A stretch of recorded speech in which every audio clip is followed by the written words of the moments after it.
How to reinstall Uzum Market App.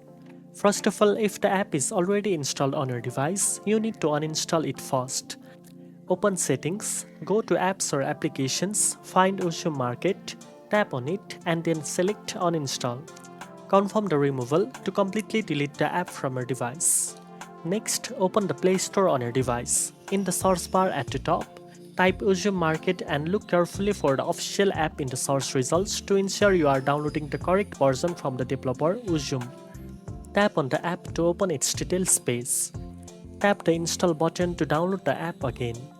The installation will start automatically and usually completes within a few moments. After the installation is finished, tap Open to launch the Uzum Market app. You may be asked to grant a few permissions for the app to function properly, so make sure to accept them. Once inside, log in using your existing account or create a new account if needed.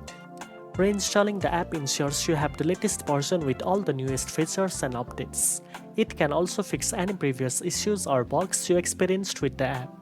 Now you know how to reinstall Uzum Market app. If you found this video helpful, don't forget to like, share and subscribe for more shopping tips. Thanks for watching and I'll see you in the next one.